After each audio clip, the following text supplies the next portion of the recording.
Selamat datang saudara-saudari. Kita mau belajar bahawa Tuhan menguji manusia. Dalam hidup di dunia ini banyak ujian yang kita mesti menjalani. Di sekolah kita ada ujian. Dalam hidup kita pun ada ujian. Dalam ayat Tuhan kita boleh mendengar atau membaca bahawa orang-orang yang mengikut Tuhan ada yang berjaya dan ada yang tidak berjaya. Dan ayat Tuhan dalam Alkitab mengajar kita mengapa mereka berjaya dan mengapa mereka tidak berjaya. Kalau kita melihat dengan teliti dan belajar dalam Alkitab, kita boleh memahami mengapa Tuhan menguji manusia. Oleh itu, kita tahu bahawa dalam Perjanjian Lama, kita mesti tahu bahawa dalam Perjanjian Lama, sesiapa yang hidup di Perjanjian Lama adalah mengikut Taurat Tuhan, kerana rahmat Tuhan daripada Yesus Kristus belum datang. Kita tahu dalam ayat Tuhan berkata, Yohanes babak 1 ayat 17. Yohanes babak 1 ayat 17 berkata, Allah memberikan Taurat melalui Musa, tetapi melalui Yesus Kristus Allah menyatakan kasih-Nya dan kesetiaannya kepada kita. Sangat bagus dalam kita hidup dalam Perjanjian Baru, kerana Allah menyatakan kasih-Nya dan kesetiaannya kepada kita melalui Yesus Kristus. Oleh itu kita tahu Tuhan membolehkan kita menerima kebenaran ini. Kerana kebenaran dan rahmat Tuhan datang daripada Yesus Kristus. Ini bermakna bahawa Taurat tidak lagi menjadi seperti batu. Kita mesti macam taat, menghafalnya sampai kita taat. Tetapi Tuhan berkata, saya akan menulis Taurat ini dalam hati kamu. Dalam Yeremia babak 31 ayat 33 berkata,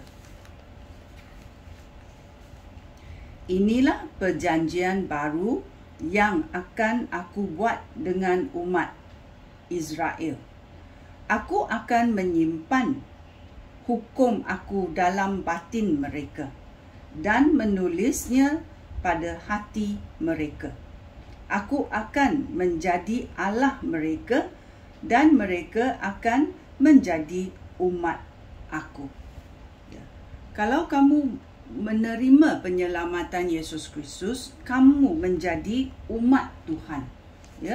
Kamu ada DNA Tuhan.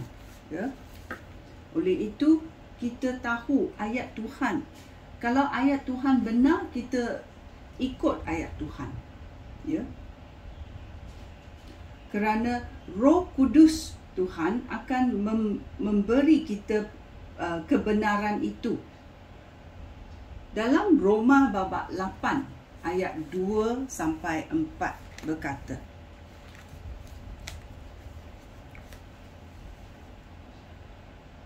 hal itu demikian kerana hukum Roh Allah yang menyebabkan kita hidup bersatu dengan Kristus Yesus sudah membebaskan aku daripada hukum dosa dan kematian.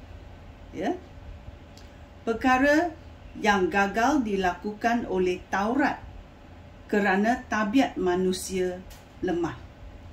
Sudah dilakukan oleh Allah. Allah mengalahkan kuasa dosa yang ada dalam tabiat manusia dengan mengutus anaknya sendiri yang datang dalam keadaan manusia yang cenderung berbuat dosa untuk menghapuskan dosa. Ya, oleh itu Yesus dihantar oleh Allah sebagai manusia. So dia mengalami segala yang dialami oleh manusia, tetapi Yesus tidak berdosa. Dia datang supaya dia boleh menghapuskan dosa kita. Oleh itu, kita tahu kuasa sedia ada di dalam kita kalau kita menerima kebenaran ini. Ya, dalam Matius babak 19 ayat 8 dan 9 berkata,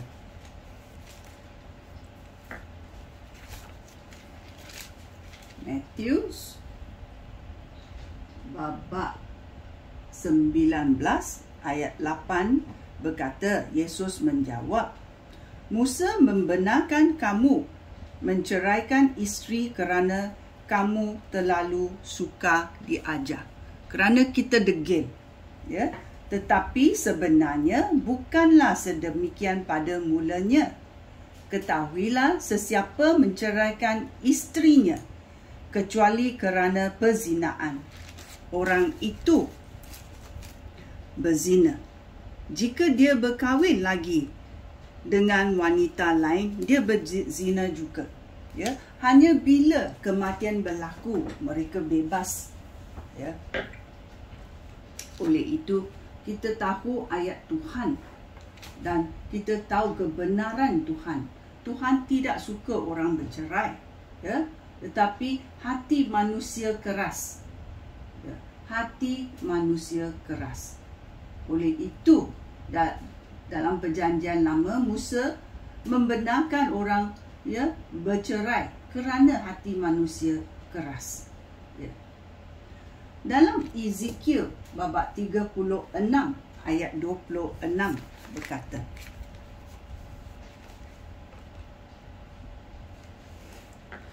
Aku akan memberi kamu hati dan fikiran yang baru. Aku akan menggantikan hati kamu yang keras dengan hati yang taat.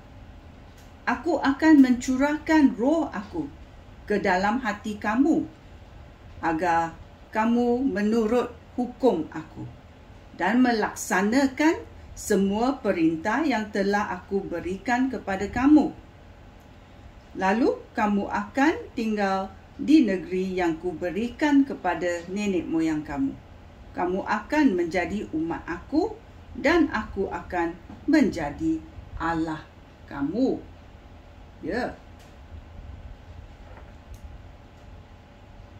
Sungguh baiknya ayat Tuhan. Ya. Dan kita tahu dalam Yeremia babak 20 ayat 12. Dia berkata, Tuhan yang Maha Kuasa, dengan adil engkau menguji manusia. Oleh itu, kita tahu ada ujian untuk manusia. Engkau tahu akan isi hati dan fikiran mereka. Oleh itu, berkenanlah aku melihat engkau membalas kejahatan musuh aku, kerana aku menyerahkan perkara aku kepada kamu. Ya, oleh itu kita tahu Tuhan menguji orang. Ya, so kita tahu bagaimana, ya, kita boleh mengatasi segalanya. Ya, kerana dalam Yakobus babak 1 ayat 13 berkata, jika seseorang tergoda semasa mengalami percobaan seperti itu, dia tidak boleh berkata, godaan itu datangnya daripada Allah. Hal ini demikian kerana Allah tidak dapat digoda oleh kejahatan dan Allah sendiri tidak menggoda orang. So kita tahu segala yang jahat bukan datang daripada Tuhan, ya. Dan Tuhan tidak dapat digoda oleh kejahatan dan Allah sendiri tidak menggoda orang. So kita tahu kebenaran ini sangat penting, ya. Kerana Tuhan mahu menguji manusia supaya manusia boleh mengatasi masalah, ya, dengan kuasa yang sedia ada diberikan oleh Roh Kudus dalam hidup kita. Oleh itu, kita mengatasinya dengan kuasa dan perfahaman kita dalam ayat Tuhan. Ya, sekian, terima kasih. Shalom.